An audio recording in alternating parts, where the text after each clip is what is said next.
pourrait commencer. C'est parti? C'est parti. On y va. Comment ça va, Jean? Ça va très bien. Ça va bien? Très, très bien. Oui, j'ai passé au travers les 3 semaines sans trop de misère. Ça a bien été. On t'a pas trop martyrisé. Moi, Un je suis petit peu, ouais. Je me vengerai. C'est ça. Je vais surveiller mes arrières. Jean, j'ai goût de te tutoyer aujourd'hui parce que ça fait 3 semaines 3 semaines qu'on se connaît. qu'on se connaît. Ça te va? Allons-y. Allons-y? OK. Oui.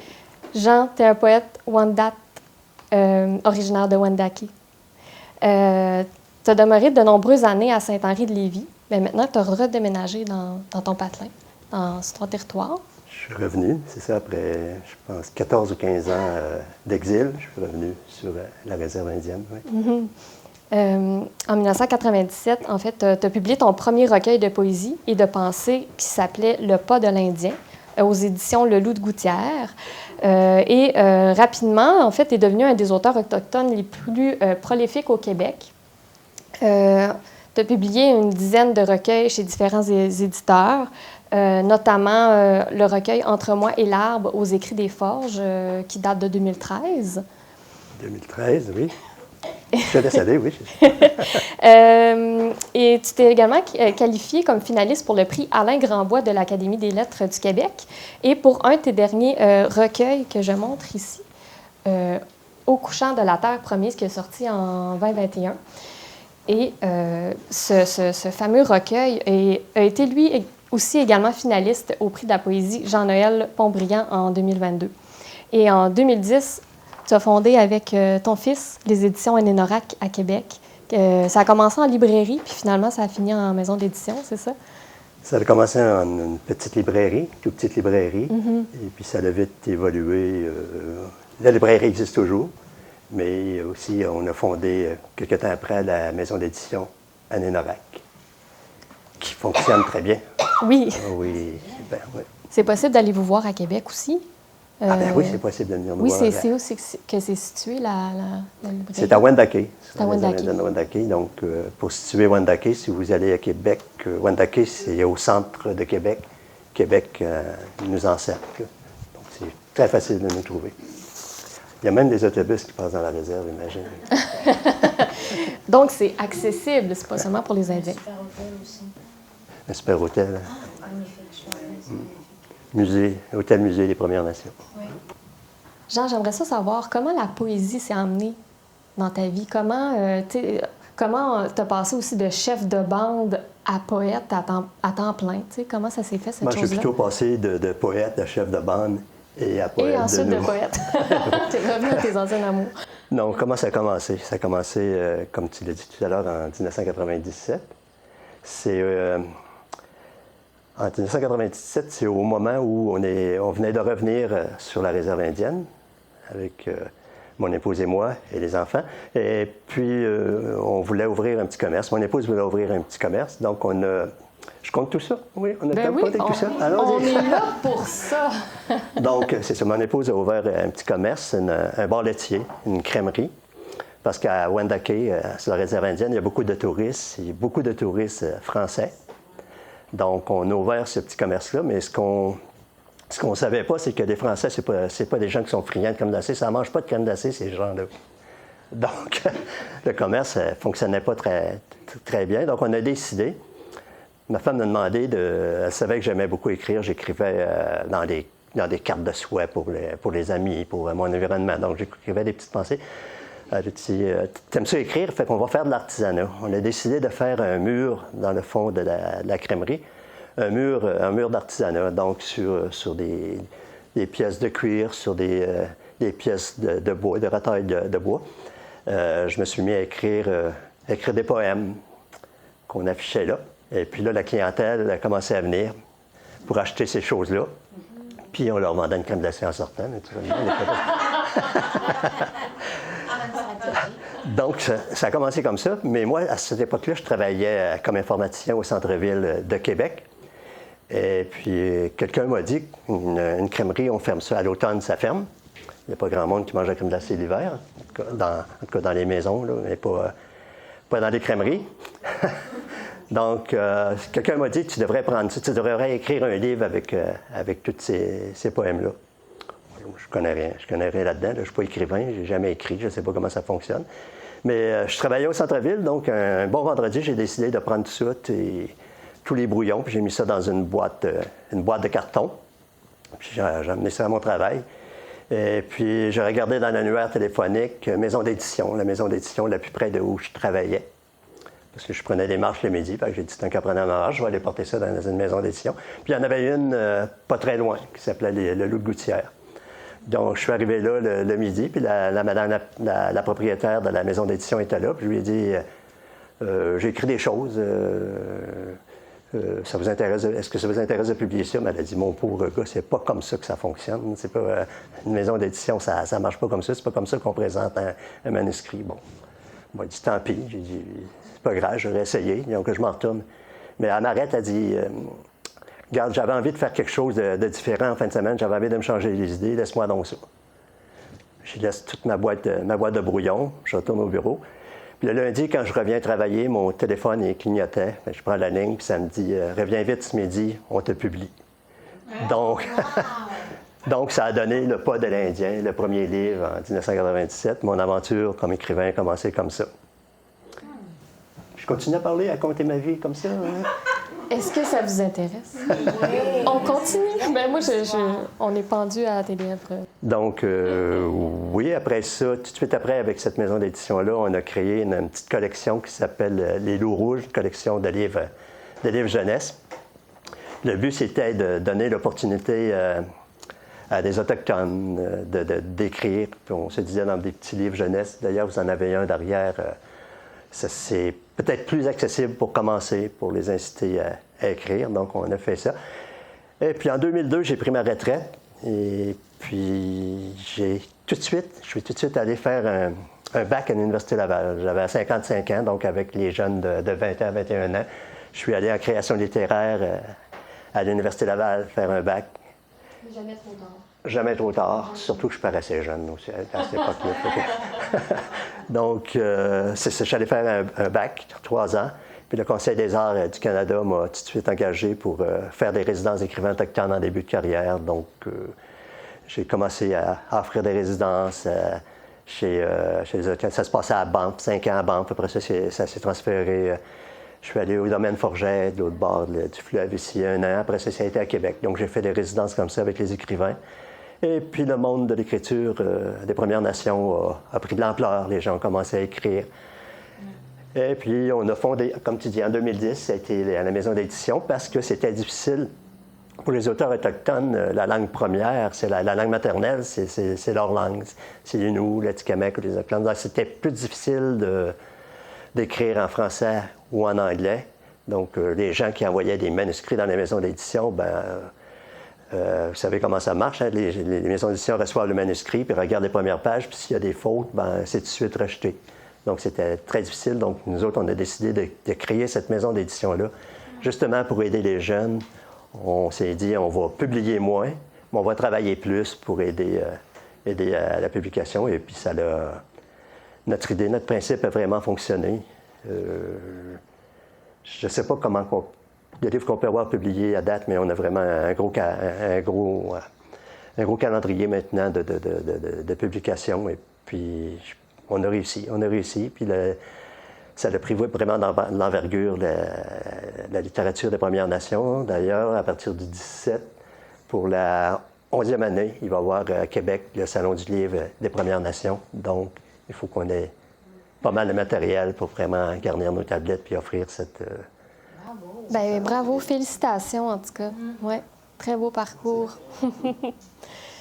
Je me demandais, qu'est-ce qui t'a motivé à dire je vois l'appel à projet, je viens passer 3 semaines en résidence à Montjoly, au Château Landry. Comment ça s'est passé, cette décision-là de venir passer 3 semaines ici? En 2020, l'épidémie a débuté. Donc, j'ai écrit 2 livres. J'ai été capable de m'isoler. J'avais vraiment la tête à écrire. Donc, j'ai écrit 2 livres. Ces 2 livres-là que tu as parlé tout à l'heure, Au couchant de la terre promise. Et puis, un livre de récit aussi qui s'appelle Yandata, l'éternité au bout de ma rue. Donc, j'ai écrit ça. J'ai pris une année à écrire ça. Puis ça a été publié en 2021. Mais après ça, avec cette fameuse pandémie-là, j'avais comme un bug. Ça ne me tentait plus d'écrire. Ça ne me disait plus rien d'écrire. Puis, il y a des maisons d'édition qui me demandaient de leur sortir quelque chose. Ça me trottait en tête. Mais vraiment, là, j'avais pas l'énergie pour écrire. Et puis, quand j'ai vu passer cette offre-là pour une résidence, je me suis dit, bon, ben c'est ce qu'il me faut. C'est ce que j'ai besoin pour me remettre dans l'écriture. Et puis... Est-ce que ça allait marcher? Ça n'a vraiment pas pris de temps que je me suis remis, puis j'ai repris le plaisir à écrire. Je suis même très avancé dans un Oui, est-ce que vous voulez nous parler livre. Sur quoi vous avez travaillé durant les dernières semaines? Sur quoi j'ai travaillé? Ce livre-là, qui s'appelle Yandata, l'éternité au bout de ma rue, c'est des récits sur ma vie de jeunesse dans la réserve indienne de Wendake. Tous des récits... C'est très bon en passant. Je l'ai commencé, je n'ai pas fini. Tu as même pleuré. Oui, un peu. J'ai été émue, en tout cas. C'est très touchant, c'est ce que je peux dire, très touchant. C'est touchant et drôle aussi. Il y a beaucoup d'humour. Et drôle, oui, les deux. Donc, le prochain livre, ce sera comme une suite de ça, mais au lieu d'être... le titre provisoire, c'est Nyowansio, l'éternité au bout des arbres. Nyowansio veut dire notre beau territoire. Donc, ce ne sera pas restreint à la réserve indienne, mais ça va être plutôt sur le vaste territoire des Hurons-Wendat. Ça va être encore des récits de des aventures et les récits que j'ai vécus sur le territoire avec des amis, avec mes enfants. Il y a un brin d'histoire. J'ai dit au début que c'est pas un livre d'histoire, mais que je frôle l'histoire. Donc, ça va être au lecteur à découvrir les vérités dans tout ça. On a hâte, mais en attendant, est-ce que tu aurais un petit bout à nous lire, Jean? Je vais vous lire un court texte c'est un récit. Ben, vous allez comprendre, je vous le lis, puis vous allez voir de quoi je veux bien parler. Je chassais à la découverte de sentiers qui m'étaient jusque-là inconnus. Je marchais beaucoup plus enfoui de mes rêves qu'aux aguets de la bête panache. J'osais avec les arbres. J'imitais les perdrix et j'agaçais les écureuils. Je m'étais éloigné des autres chasseurs de mon groupe au hasard des trails qui cicatrisaient le territoire. Je me suis retrouvé derrière le lac Lily. Je l'apercevais à peine à travers un petit boisé. Un rideau d'arbres qui lui faisait de l'ombre. Soudain, caché sous des épinettes, j'aperçois un camp. Un vieux camp, un très vieux camp, tout croche, sa galerie au bord de s'effondrer. J'ai tout de suite eu le coup de foudre pour ce vieillard. Qu'il était beau dans son costume de fantôme. Je me suis assis au bord de sa galerie qui m'a soutenu avec douleur. J'ai déchiré mon pantalon neuf de chasse sur un clou rouillé qui sortait d'une planche abandonnée par le propriétaire de la ruine. Puis, ce camp m'a raconté son histoire. Il était écrit à sa porte « Camp de trappe ». Soufflé par mes émotions, je suis reparti à la recherche de mes compagnons qui, eux, pourtant, chassaient pour vrai. Je les ai fait sortir de leur cache. Je les ai conduits jusqu'au camp de Lydie. Le camp ne leur a pas fait autant d'effet qu'à moi. D'abord, ils se sont moqués. Puis, ils se sont mis à lui inventer un certain charme. Ce camp était enjôleur. De retour au village des Hurons avec mes amis encore un peu incertains de notre démarche, on a entrepris des recherches pour connaître à qui appartenait ce beau bâtiment. 4 murs de bois noirci, pas mal plus croche que mon grand-père qui souffrait d'arthrite. Il était construit assez loin du lac, juste un petit ruisseau à sa gauche pour y tremper une louche. On comprenait qu'il se cachait du monde.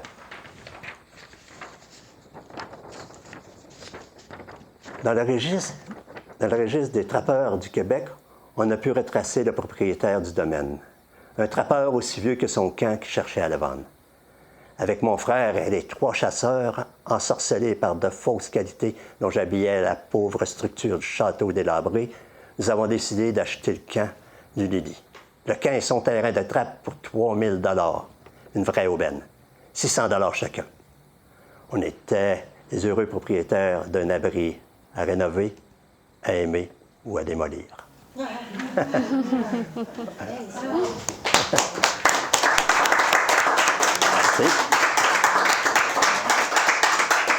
Donc, ce sont tous des récits comme ça, simplement.